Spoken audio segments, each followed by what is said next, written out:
Assalamualaikum warahmatullahi wabarakatuh. Saya Tiara Hidayanti dengan NIM 190822005, mahasiswi Kimia Ekstensi di Universitas Sumatera Utara. Di sini saya akan mempresentasikan tugas mata kuliah bioteknologi yang berjudul jenis-jenis cloning. Apa itu cloning?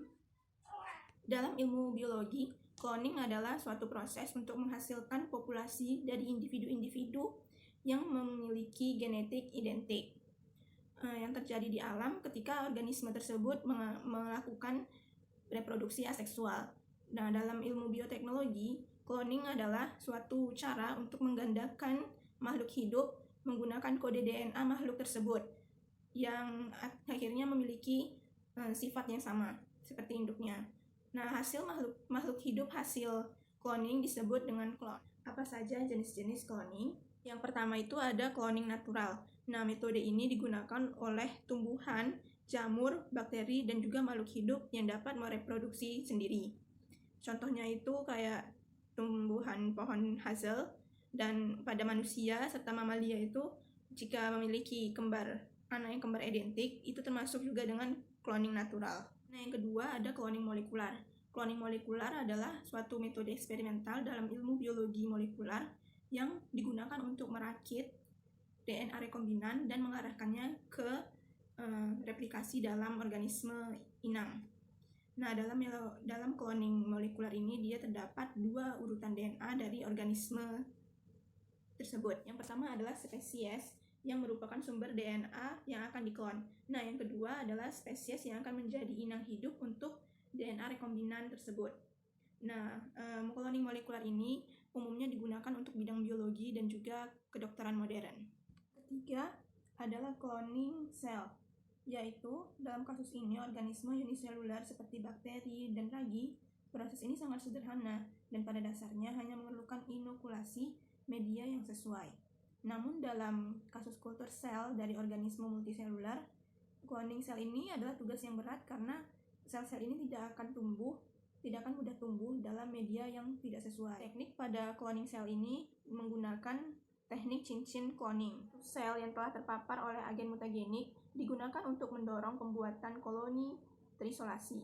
Sel cloning dikumpulkan dari dalam cincin dan dipindahkan ke pembuluh baru dan untuk pertumbuhan lebih lanjut. Nah, yang keempat adalah cloning organisme. Pada tingkat cloning, inilah cloning yang paling tinggi, paling kompleks, yaitu cloning organisme atau disebut juga dengan cloning reproduktif. Tujuan akhir dari cloning ini yaitu untuk menciptakan suatu organisme yang secara identik sama seperti inangnya. Jenis cloning inilah yang menghasilkan domba doli. Cloning molekular dan sel dapat dilakukan secara laboratorium, akan tetapi cloning organisme ini tidak dapat dilakukan di laboratorium karena sel hewan atau makhluk itu harus berada di tubuh inangnya atau ibunya. Proses yang digunakan untuk cloning organisme ini disebut dengan transplantasi nukleus. Inti sel donor dikeluarkan dan ditempatkan di dalam sel inang yang mengalami enuklasi.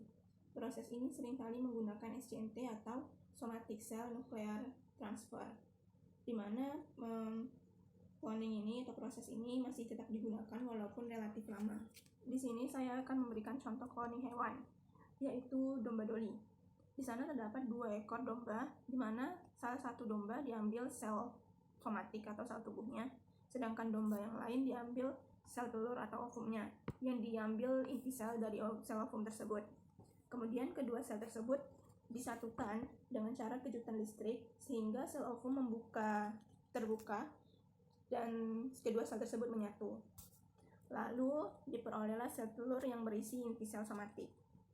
Kemudian dari hasil fusi memperlihatkan sifat fusi dari zigot yang mirip zigot dan akan mulai melakukan proses pembelahan. Zigot tersebut ditanam pada rahim induk betina sehingga sang betina tersebut hamil dan melahirkan. Nah, anaknya inilah yang memiliki sifat identik seperti induknya. Saya akan menjelaskan jenis-jenis cloning pada tumbuhan. Yang pertama adalah cloning tumbuhan secara konvensional, di mana terdapat menstek tanaman, menyangkut tanaman, dan menyambungkan tanaman. Tanaman yang biasa dilakukan hal ini adalah pohon pisang, ketela rambat, jahe, dan lain-lain. Cloning tumbuhan yang kedua yaitu cloning tumbuhan secara modern, yaitu dengan teknik kultur jaringan. Nah, teknik kultur jaringan ini yaitu membudidayakan sesuatu jaringan tumbuhan menjadi tanaman-tanaman kecil yang mempunyai sifat seperti induknya. Jadi, kultur jaringan ini bermanfaat untuk menghasilkan tanaman-tanaman baru dalam jumlah yang banyak dan dalam waktu yang relatif singkat yang mempunyai sifat identik seperti induknya. Karena teknik kultur jaringan ini berdasarkan teori yang dikemukakan oleh Schleiden dan Swan, yaitu sel mempunyai sifat autonom dan totipotensi. Nah, totipotensi itu yaitu suatu jaringan bila diletakkan dalam lingkungan yang sesuai, maka dapat tumbuh menjadi tanaman yang sempurna. Adapun tahapan dalam teknik kultur jaringan seperti gambar di samping. Yang pertama, dia suatu sel ataupun irisan jaringan dari suatu tumbuhan yang disebut explant dan secara aseptik diletakkan dan dipelihara di dalam media padat ataupun cair dalam keadaan steril. Lalu, explant tersebut atau irisan jaringan tersebut mengalami proliferasi dan membentuk kalus. Setelah kalus terbentuk, dipindahkanlah ke dalam medium untuk diferensiasi yang cocok. Nah, setelah itu akan terbentuk tanaman kecil yang lengkap dan disebut dengan plantlet. Baiklah, sekian presentasi tugas saya dari mata kuliah bioteknologi dengan judul jenis-jenis cloning. Lebih dan kurang saya minta maaf. Saya ucapkan terima kasih. Assalamualaikum